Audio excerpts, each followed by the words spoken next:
Południowo-wschodnie granice księstwa małopolskie były świadkiem wielu konfliktów graniczących tam księstw Polski, Węgier i Rusi.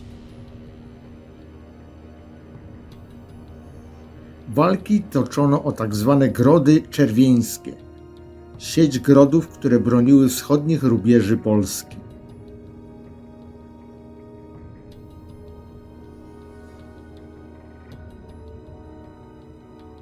Po śmierci Jarosława Mądrego w 1054 roku Ruś uległa rozbiciu dzielnicowemu.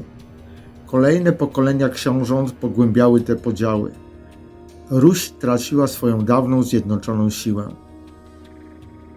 Podobna sytuacja następuje w Polsce po śmierci Bolesława Krzywoustego w 1138 roku. Walki wewnętrzne i wpływy o ziemię osłabiają Polskę.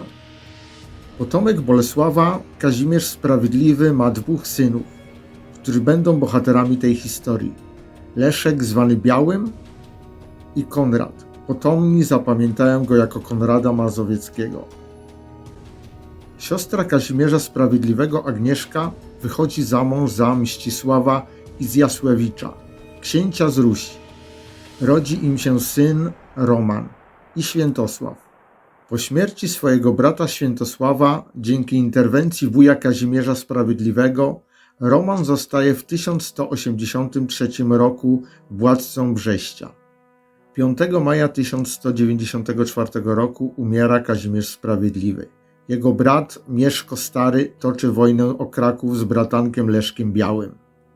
Kuzyn z Rusi Roman przybywa Leszkowi z odsieczą, dochodzi do bratobójczej bitwy pod Mozgawą.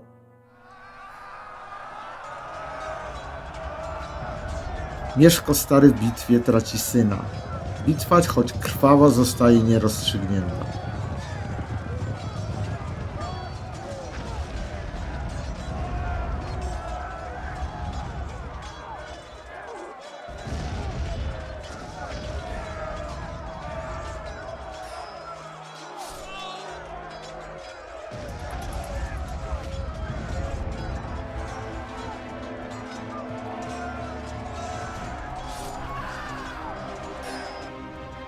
W 1199 roku nastąpiła okazja do rewanżu względem Romana za pomoc okazaną w 1195 roku w bitwie pod Mozgawą. Wyprawa na wschód zakończyła się pełnym sukcesem. Dzięki polskiej pomocy Roman mógł się cieszyć opanowaniem Halicza. Zakładamy, że Roman musiał być zależny od Piastów i musiał składać im coroczne daniny. Lecz kniaź rósł w siłę i postanowił skończyć z zależnością od braci Leszka i Konrada. W 1205 roku zawarł sojusz z synem Mieszka Starego, Władysławem Laskonogim.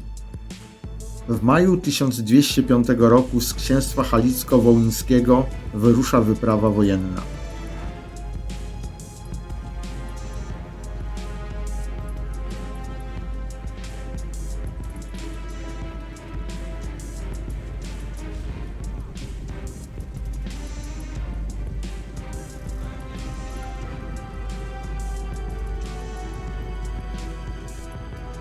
Z okolic Brześcia Rusini ruszają na Łuków.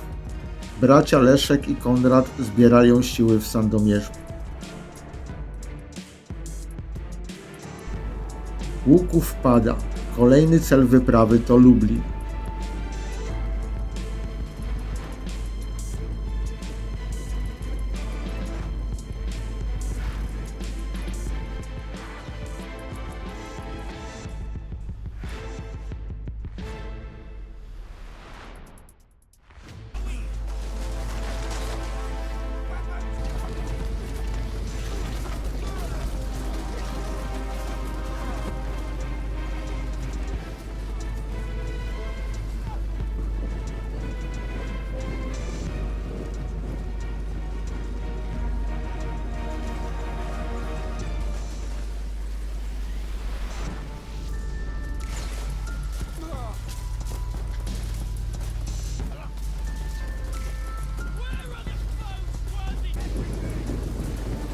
Miasto odpiera ataki Rusinów, Roman przerywa oblężenie i rusza w kierunku Sandomierza.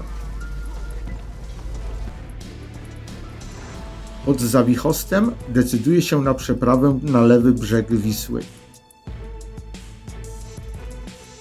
Leszek i Konrad w nocy 18 czerwca ruszają traktem do Zawichostu.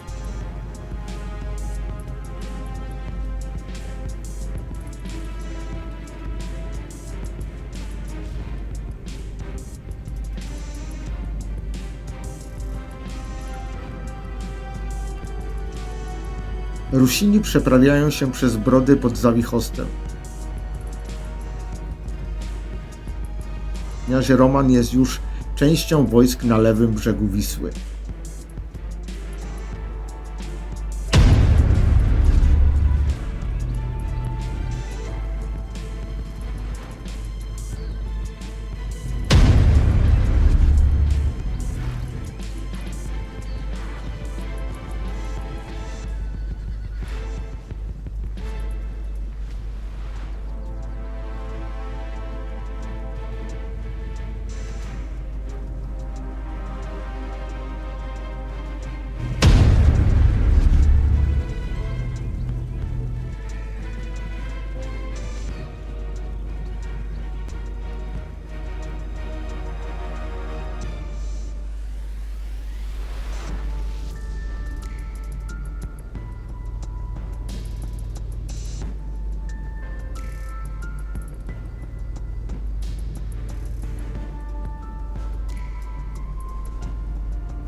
I tu spadają na niego ciężkie chówce małopolskiego rycerstwa.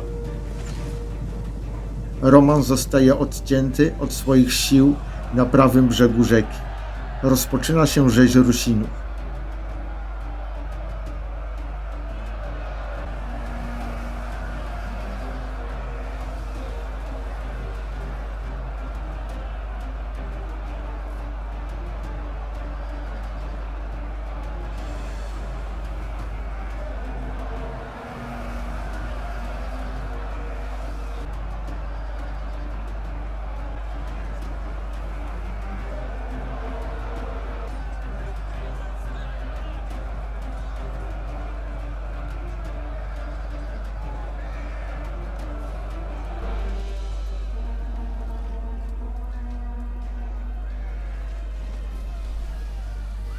Kniaź ginie, jego wojska idą w rozsypkę. Rusini giną w nurtach Wisły, ścigani przez Polaków. Polacy odnoszą całkowite zwycięstwo. Według zapisów ciało Romana Halickiego zostaje wykupione przez Rusów, lecz jego miejsce pochówku nie jest znane. Śmierć Romana wplątała Leszka i Konrada w konflikt związany z obsadą opróżnionego tronu, co dodatkowo skomplikowało fakt wmieszania się do konfliktu władcy węgierskiego Andrzeja II. Śmierć Romana pogłębiła zamęt i walki o tron. Wykorzystują to Mongołowie. Nad rzeką Kałką w 1223 roku rozgramiają kniaziów ruskich. Ruś dostaje się pod panowanie Mongołów. Dalsze losy Rusi zobaczycie w innym moim filmie Bitwa na Kulikowym Polu. Zapraszam.